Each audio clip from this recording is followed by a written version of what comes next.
Hello, welcome to best technical academy. मैं हूं सचिन कुमार, स्वागत है आपका बेस्ट टेक्निकल अकेडमी पे। तो हम लोग लेक्चर 12 देख रहे थे। लेक्चर 12 में ये पार्ट सी होने वाला है। तो पार्ट सी में हम लोग देखते हैं क्या करते हैं। तो अभी तक हम लोगों ने सवाल का क्लासिफिकेशन देख रहा था, तो उसमें हम लोगों ने क्या कर लिया कि सबसे पहले क्या किए थे कि सैंड और ग्रेवल देख लेते थे कि फाइननेस इसका क्या है। करने का मतलब है कि 75 माइक्रोन से इसका साइज जो है किसकी तरफ जा रहा है, यानी कि आपका फाइन ग्रेन सॉइल की तरफ जा रहा है या फिर कोर्स ग्रेन सॉइल की तरफ जा रहा है।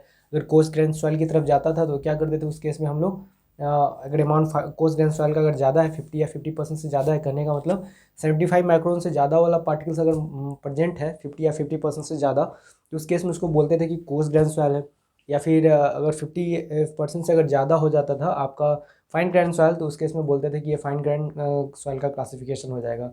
तो जब कोर्स ग्रैंड सॉइल जब आता है, यानी कि 50% और 50% से जब ऊपर हो जाता है, 75 माइक्रोन से ऊपर वाला जो साइज पार्टिकल्स अगर ज़्यादा प्रेजेंट हो जाता है, तो उस केस में भी इसको क्या करते हैं कि हम लोग दो भाग में बांट के चलते हैं। एक हो जाता है आपका सैंड वाला पार्ट, एक हो जाता है आपका ग्रेवल वाला पार्ट। तो ग्रेवल और सैंड को कैसे फिर अलग कर सकते हैं, तो 4.75 mm से जो ऊपर का जो साइज होगा, कहने का मतलब फिर उसका ऊपर का जो साइज होगा 4.75 mm का अगर सीब लगा के चलते हैं, तो उस पर 50% या 50% से ऊपर का जो पार्टिकल उस पर आ जाता है, रिटेन हो जाता है, तो उस केस में बोलते हैं कि ये ग्रेवल हो जाता। लेकिन अगर 50% से ज़्यादा 4.75 mm से अगर नीचे चला जाता है, 4.75 और 75 माइक्रोन से अगर नीचे चला जाता है, तो उस केस में बोलते हैं कि ये क्या हो जाता है, सैंड हो जाता है। ठीक है।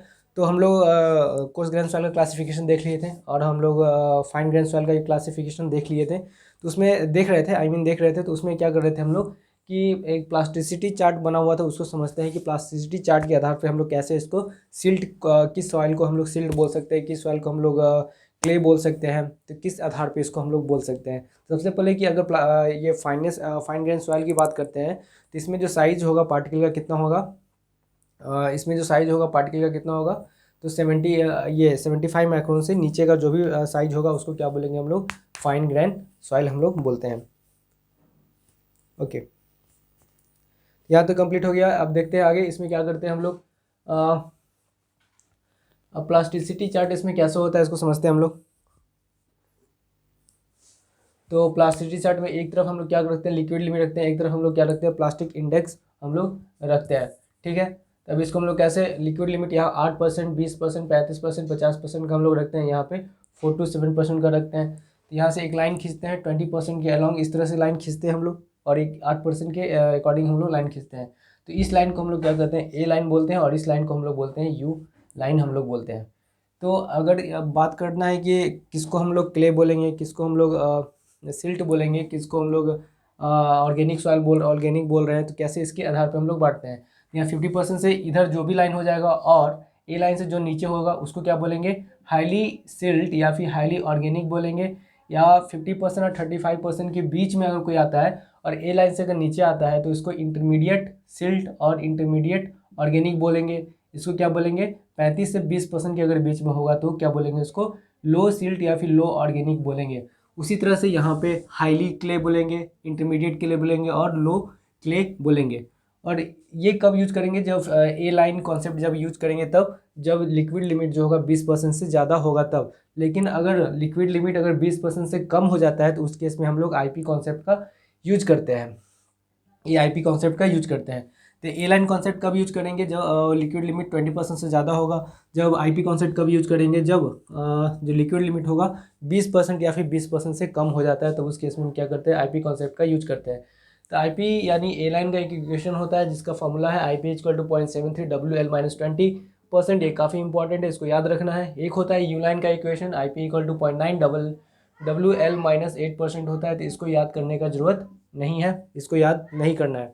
ठीक है, चलिए अब आगे बात करते हैं, इंपॉर्टेंट पॉइंट्स कुछ देख लेते हैं। पॉइंट्स क्या होता है, इफ़ WL ग्रेटर देन 20%, अगर इससे अगर ज़्यादा हो जाता है, तो देन यूज ए लाइन कॉन्सेप्ट। तो उस केस में क्या करना है, हम लोग को ए लाइन कॉन्सेप्ट का यूज करना है। ठीक है, एबव बिलो, यानी कि एबव और बिलो का कॉन्सेप्ट यहाँ पे लेके चलना है जब WL 20% से ज़्यादा हो जाता है। इफ़ WL 20% या फिर 20% से कम हो जाता है, तब उस केस में क्या करना है, हमको IP कंसेप्ट का यूज करना है, वेदर IP लेस देन 7% और 4%।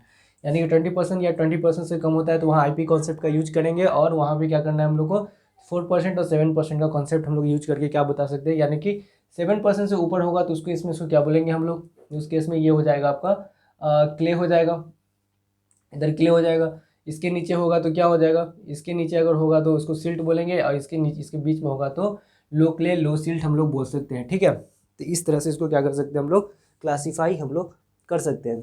ठीक है, अब आगे बात करते हैं। Use I P concept whether I P greater than 7% और 4% डोंट सी ए लाइन। यानी कि जब आई पी कॉन्सेप्ट देख रहे हैं तो ए लाइन को देखने का जरूरत नहीं है, जब ए लाइन देख रहे हैं तो आई पी कॉन्सेप्ट को देखने का जरूरत नहीं है। If liquid limit is not given then use I P concept. जब लिक्विड लिमिट भी नहीं दिया हुआ है इस केस में अगर ए लाइन में अगर लिक्विड लिमिट भी नहीं दिया हो तो उस केस में क्या कर सकते हैं, सिंपली हम लोग आई पी कॉन्सेप्ट का यूज करके हम लोग क्या कर सकते हैं, ये हम लोग आगे देख सकते हैं, निकाल सकते हैं, क्लासिफिकेशन कर सकते हैं। ठीक है, यहाँ तक समझ में आ गया होगा, आगे समझते हैं।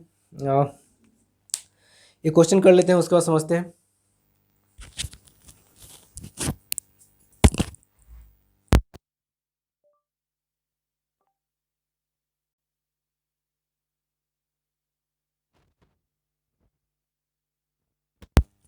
चलिए देखिए क्वेश्चन देखते हैं फटाफट। क्वेश्चन के आधार पे समझेंगे कि कैसा इसका नॉमेनक्लेचर हम लोग करते हैं। तो हमारे पास इस तरह का कुछ केस है कि आपके पास छन्नी दिया हुआ है, सिप दिया हुआ 4.75 mm का दिया हुआ है, 75 माइक्रोन का दिया हुआ है छन्नी। इसमें क्या हुआ कि 1000 ग्राम हम बाहर से मिट्टी डाल रहे हैं, तो इसमें क्या होता है कि 4.75 mm से 20 ग्राम छन जाता है, और यहाँ पे 75 माइक्रोन से 710 ग्राम छन जाता है। ठीक है, तो यहाँ से 20 ग्राम छना तो 980 ग्राम नीचे आया, फिर 980 ग्राम में से 710 ग्राम छना तो नीचे 270 ग्राम नीचे आ गया। ठीक है, तो अब बात करते हैं कैसे। तो कैसे होता है, यहाँ 2 माइक्रोन होता है, 75 माइक्रोन होता है, और फिर 4.75 mm। तो किसकी किसकी बात कर रहा है, 4.75 और 75 माइक्रोन की बात कर रहा है। यानी इधर क्या होता था, क्ले होता था, इधर क्या होता था, सिल्ट होता था, और इधर इसके बीच में क्या होता था, कोर्स ग्रैंड सॉइल 275 4. से यहाँ पे क्या होता था, सैंड होता था, और इसके ऊपर क्या होता था, ग्रेवल हुआ करता था। ठीक है, तो अगर बात करते हैं तो सबसे ज़्यादा आपको कहाँ देखने को मिल रहा है, सबसे ज़्यादा रुक रहा है कहाँ पे, तो 4.75 से तो पास कर रहा है, लेकिन सबसे ज़्यादा रुक रहा है कहाँ पे, 710 ग्राम 75 माइक्रोन पे आके रुक रहा है। यानी कि इस रेंज में आके रुक जा रहा है सबसे ज़्यादा। तो यानी हम कर सकते हैं कि क्या आपको देखने को मिलेगा, यहाँ पे सबसे ज़्यादा रुक रहा है, इसका परसेंटेज भी ज़्यादा होगा।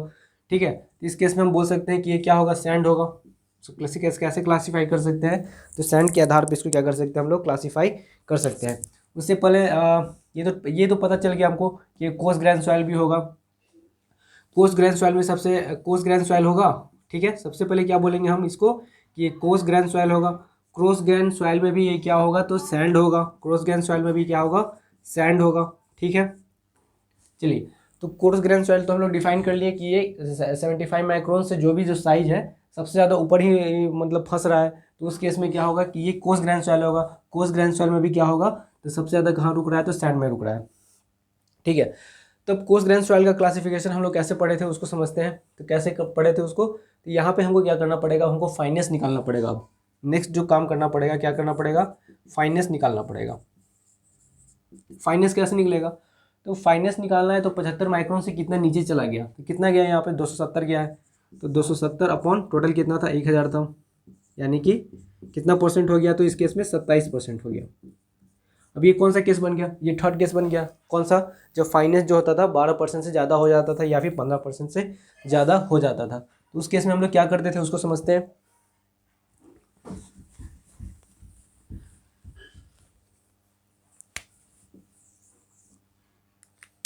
जब फाइनेंस आपका 12% से ज़्यादा हो जाता था तो उस केस में क्या बात करते थे, वहाँ पे हम लोग वेल ग्रेडेड और पुअरली ग्रेडेड की बात नहीं करते थे। वहाँ पे सिर्फ हम लोग क्या करते थे, सिल्टी और क्ले के बारे में बात करते थे। ठीक है, यानी कि सिल्टी सैंड होगा, या फिर बोल सकते थे कि क्लेई सैंड होगा, या फिर सिल्टी ग्रेवल होगा, या फिर क्लेई ग्रेवल होगा। इस आधार पे हम लोग बांटते थे।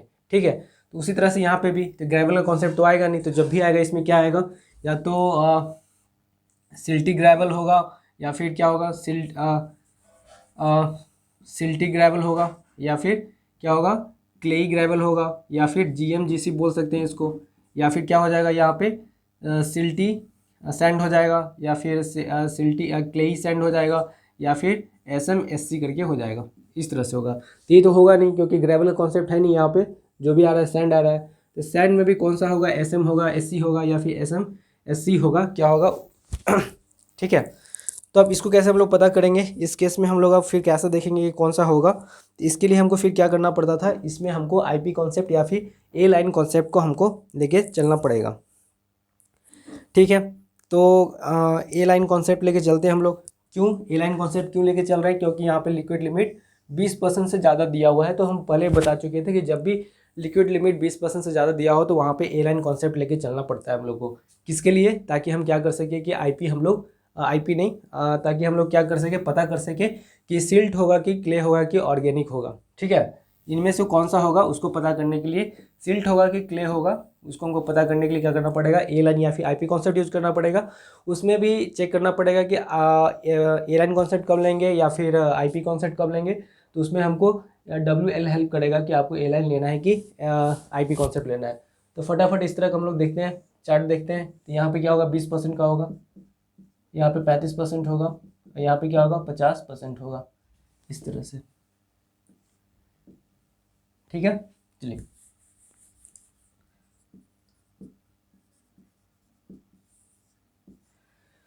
तो अब चेक करते हैं। तो अगर ये ए लाइन है, ये क्या है, ए लाइन है। तो ए लाइन है और यहाँ लिक्विड लिमिट कितना दिया हुआ है, 40% दिया हुआ है। तो यहाँ पे हम लोग आईपी क्या निकाल सकते हैं, by use of A line concept,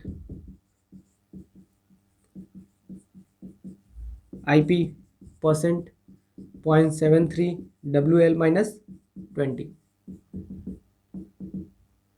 0.73 WL कितना हो जाएगा इस केस में, 40 माइनस 20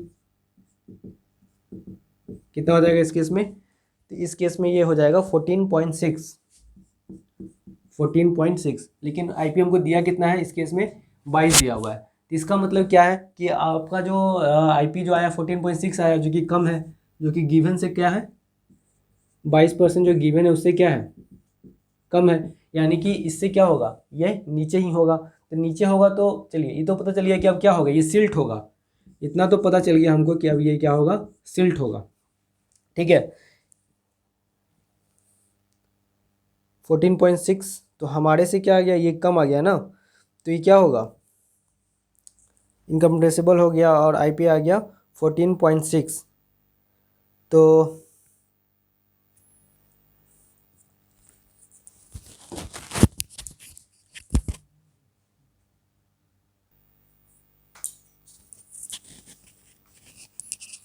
चलिए, तो ये सिल्ट नहीं होगा, ये क्ले होगा। कैसे क्ले होगा उसको समझते हैं, क्ले कैसे होगा उसको समझते हैं। कि अगर बात करते हैं हमारा जो वैल्यू आया कितना है, 14.6 आया। देखिए इससे कॉरस्पॉन्डिंग आएगा, ये आपके आ गया यहाँ पे कहीं पे 14.6 आ गया।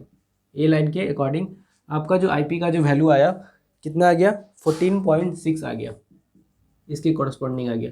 ठीक है, इसके कॉरस्पॉन्डिंग आपका आ गया आईपी का वैल्यू। लेकिन आपको क्वेश्चन में कितना दिया हुआ है, आईपी का वैल्यू कितना दिया हुआ है, 22% दिया हुआ है, जो कहीं ऊपर होगा, 22% कहीं पे ऊपर होगा। तो हम कह सकते हैं कि इस केस में अगर जो दिया हुआ है वो कहाँ आ रहा है, ए लाइन से ऊपर आ रहा है। जब ए लाइन से जब ऊपर आ रहा है तो इस केस में हम क्या कर सकते हैं कि ये क्या हो जाएगा, क्ले हो जाएगा।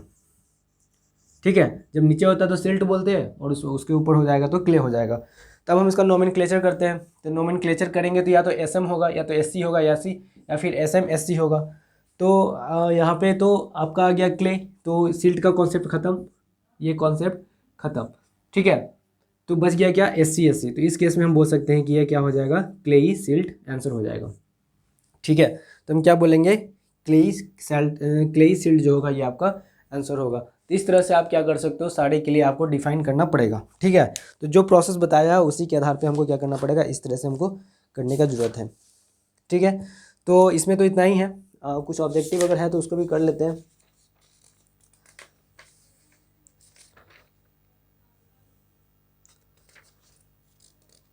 फिलहाल उस तरह का कुछ ऑब्जेक्टिव तो दिख नहीं रहा है।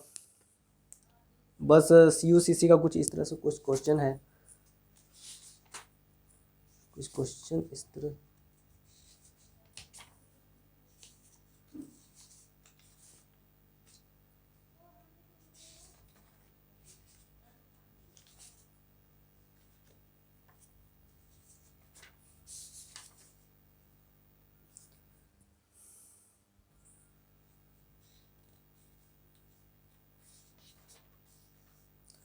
ठीक है, तो अभी ये टॉपिक आपको ख़त्म हो जाता है, इसमें कुछ एक्स्ट्रा देखने को नहीं है। ठीक है, तो मिलते हैं अगले क्लास में। आज के लिए इतना ही। और ये आपका जो यूनिट 2 था ये फाइनली ख़त्म हो गया। तो इसको हम लोग जो एक छोटा सा टॉपिक बच गया था, तो उसको क्लासिफिकेशन ऑफ सॉइल, उसको क्या कर रहे थे हम लोग, part A part B part B, part A part B और पार्ट सी करके हम लोग क्या कर लिए, उसको हम क्लियर कर लिए। ठीक है, तो अब जो भी होगा आपका यूनिट 3 में होगा, इसमें अब कुछ बचा नहीं है। जो भी ऑब्जेक्टिव है सारा इसमें कराया हुआ है, इसी के अंदर से पूछा हुआ है, फार्मूला वार्मूला सब सारा कुछ इसी में है। तो अब बेटर होगा कि आप कोई बुक उठा के उसका जो सॉल्व एग्जाम्पल है उसका वहाँ से लगाइए, और कोई डाउट होता है तो हमसे कांटेक्ट कीजिए। ठीक है, okay, thank you, best of luck.